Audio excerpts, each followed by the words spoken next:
ప్రస్తుతం మనతో పాటు ప్రముఖ ఆధ్యాత్మికవేత్త ఆస్ట్రాలజర్ బ్రహ్మశ్రీ సుభాష్ శర్మ గారు మనతో ఉన్నారు. గురువుగారితో మాట్లాడేద్దాం.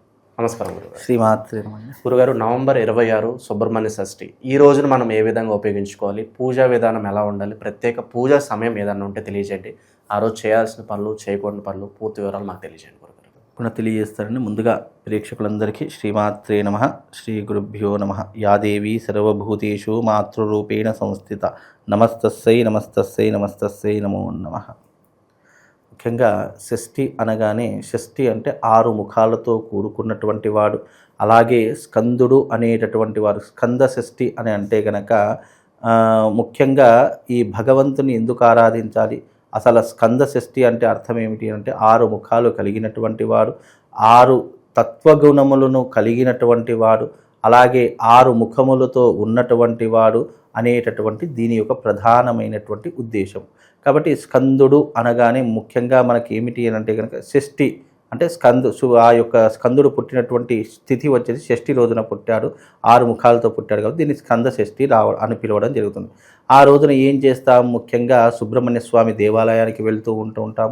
అలాగే మరీ ముఖ్యంగా ఎవరికైతే జీవితంలో వివాహం కావట్లేదో, సంతానం కలగట్లేదో అలాంటి ముఖ్యమైనటువంటి వ్యక్తులు ఎవరైతే ఉన్నారో, మగవాళ్ళు కావచ్చు, ఆడవాళ్ళు కావచ్చు, ఎవరైనా సరే ఈ స్కంద షష్ఠి రోజున దగ్గరలో ఉన్నటువంటి సుబ్రహ్మణ్య స్వామి దేవాలయానికి వెళ్ళిరండి.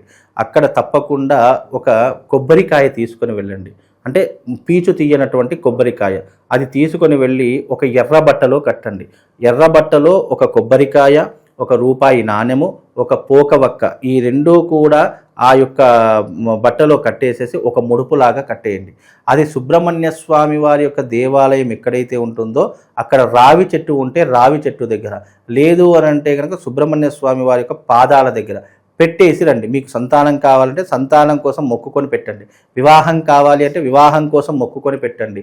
లేదు నాకు వివాహమై చాలా రోజులైంది, వైవాహిక జీవితం బాగా లేదు, నా వైవాహిక జీవితం బాగుండాలి అనేటటువంటి ఉద్దేశం కలిగితే ఆ ఉద్దేశం మీ మనసులో ఏ కోరికైనా సరే షష్ఠి రోజున, అందులోనూ సుబ్రహ్మణ్య షష్ఠి స్కంద షష్ఠి రోజున, ఆ రోజున ఆ దేవాలయంలో అప్పచెప్పి రండి. తద్వారా మీ జీవితంలో అనుకున్నటువంటి కోరిక ఎక్కడ ఉన్నా, ఏ ప్రదేశంలో ఉన్నా, ఎలాంటి కోరికైనా తప్పకుండా మీకు జీవితంలో నెరవేరేటటువంటి అవకాశము ఈ తిథి ద్వారా తిథికి చాలా ప్రాధాన్యత ఉంది.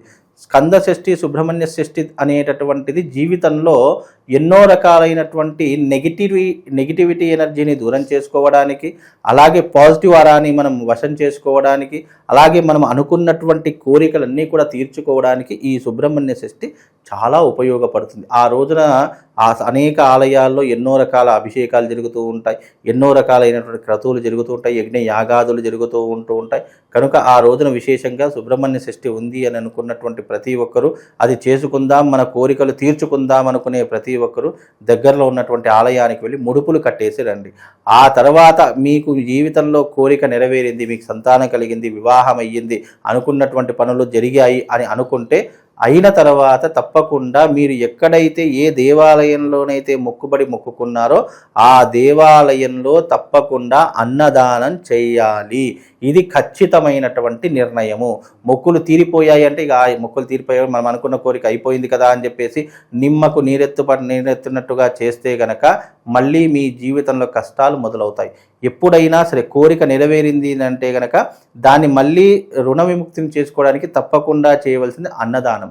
కనుక మీకు శక్తి ఎంత ఉంటే అంత, 10 మందికి చేయగలుగుతారా, 100 మందికి చేయగలుగుతారా, 1000 మందికి చేయగలుగుతారా, 1,00,000 మందికి చేయగలుగుతారా, మీ శక్తికి తగ్గకుండా మరి చెయ్యండి. ఎందుకంటే నా దగ్గర ఒక 1000 మందికి చేసేటటువంటి శక్తి ఉంది, నేను కేవలం ఒక 10 మందికే పెడతాననుకోండి, అది పుణ్యం రాదు. నువ్వు 1000 మందికి చేయగలుగుతావు అంటే కనీసం ఒక 500 మందికైనా అన్నదానం చేయి.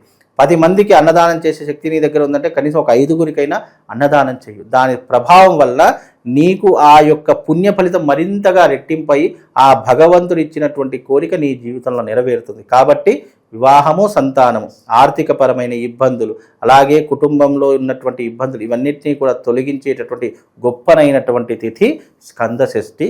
అలాగే సుబ్రహ్మణ్య షష్ఠి మనం అనేక రకాలుగా పిలుచుకుంటాము.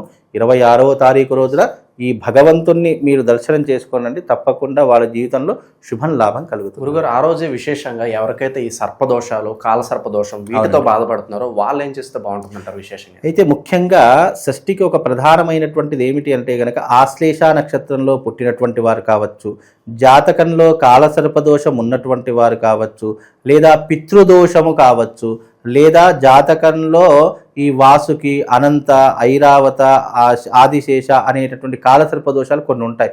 ముఖ్యంగా విశేషమైనటువంటి కాలసర్ప దోషాలకు లేదా రాహుకేతు గ్రహాల యొక్క దోష నివృత్తి కొరకు ఈ సుబ్రహ్మణ్య షష్ఠి రోజున విశేషంగా పూజాది క్రతువులు చేసుకోవాలి అని శాస్త్రము. కనుక ఈ యొక్క 26వ తారీఖు రోజున ఆశ్లేష నక్షత్రం ఉన్నటువంటి వారైనా, జాతకంలో కాలసర్ప దోషం లేదా కుజదోషము, కుజుడికి సంబంధించినటువంటి దోషమైన ఎవరికైనా ఉన్నట్టయితే, లేదా రాహుకేతు దోషాలు ఎవరికైనా ఉన్నట్టయితే గనక తప్పకుండా 26వ తారీఖు రోజున ఈ యొక్క పూజా విధానాన్ని చేసుకోవాలి. చేసుకుంటే కొంతవరకు దోష నివృత్తి జరిగిపోయి వాళ్ళకు అనుకున్నటువంటి వివాహం కావచ్చు, సంతానం కావచ్చు, ఆర్థిక పరంగా కావచ్చు, కుటుంబ వ్యవహారం కావచ్చు, అన్ని కోరికలు నెరవేరడానికి ఆ తిథి కూడా ఉపయోగపడుతుంది అని శాస్త్రము. కాబట్టి ఈ యొక్క కాలసర్ప దోషాలు కావచ్చు, ఆశ్లేష బలులు కావచ్చు, లేదా నాగదోష పరిహారాలు కావచ్చు, నాగ ప్రతిష్టలు కావచ్చు, ఆ సమయాల్లో చేసుకోవడం విశేషమైనటువంటి పుణ్య ఫలితాలతో పాటు ఆ తిథి యొక్క ప్రాధాన్యతతో వాళ్ళకు అనుకున్నటువంటి కోరికలన్నీ కూడా నెరవేరుతాయి. గురుగారు, జాతకం చెక్ చేసుకోకుండానే పలానా వ్యక్తి జీవితంలో ఈ సర్పదోషాలు, కాలసర్పదోషం ఉన్నాయని మనం తెలుసుకోవచ్చు. కొంతమందికి కళలో సర్పాలు కనిపిస్తూ ఉంటాయి. కనిపిస్తే నిజంగా దోషం ఉన్నట్లే అంటారు ఎవరు? అట్లా ఉండదండి. కళలో కనిపించేటవన్నీ దోషాలతో ముడిపెట్టామనుకోండి, అది మూఢనమ్మకం అయిపోతూ ఉంటుంది. కళలో కనిపించే, ఇప్పుడు కళలో పులులు కనిపిస్తాయి, సింహాలు కనిపిస్తాయి, లేదా చీకటి ప్రదేశాలు కనిపిస్తాయి, అనుకోనటువంటి అడవులు కనిపిస్తాయి, జలపాతాలు కనిపిస్తూ ఉంటాయి, పాములు కనిపిస్తూ ఉంటాయి, క్రూర మృగాలు ఇలా కళలో అనేక మన ఊహకు అతీతమైనటువంటివి ఎన్నో కనిపిస్తాయి. దానికి జాతకానికి ముడి పెట్టకూడదని శాస్త్రము. కాకపోతే ఏంటి అని అంటే కనుక తరచూ పాములు కళలో కనిపిస్తున్నాయి, తరచూ ఏదో ఒక సిచ్యువేషన్ నాకు జీవితంలో ఒక డార్క్గా కనిపిస్తూ ఉంటుంది, తరచూ నాకు ఒకే రకమైనటువంటి కళ వస్తుంది అనుకుంటే దానికి సింటమ్స్ జాతకానికి పొంతన వేసి చూడాలే తప్ప ప్రతిదీ కూడా జాతకానికి ముడిపెట్టకూడదు. ఒకవేళ జాతకం ఉంది అని అనుకుంటే జాతక పరిశీలన చేసి నీ జాతకంలో దోషం ఉంది అంటే చేసుకోండి. అనవసరంగా దోషం లేకున్నా దోషం ఉంది అని క్రియేట్ చేసి చేయడం అనేటటువంటి మూర్ఖత్వం. కాబట్టి దోషం ఉంటేనే చేయించండి, లేకుంటే అవసరం లేదు. అలాగే జాతకం లేదు, నాకు అనవసరంగా నాకు జీవితంలో ఇలాంటి సమస్యలు ఉంటున్నాయి అని అంటే మీ సమస్యలకు పరిష్కారం ఏదైతే ఉంటుందో ఆ షష్ఠి రోజు చేసుకున్నా కూడా విశేషమైనటువంటి పుణ్య ఫలితాలు ఆయా జాతకుడికి కలుగుతాయండి. ఓవరాల్గా సుబ్రహ్మణ్య షష్ఠి గురించి ఈ రోజున విశేషంగా అందరూ కూడా ఏ విధంగా వినియోగించుకోవాలనేది అద్భుతంగా వివరించారు. ధన్యవాదాలు. శ్రీమాత్.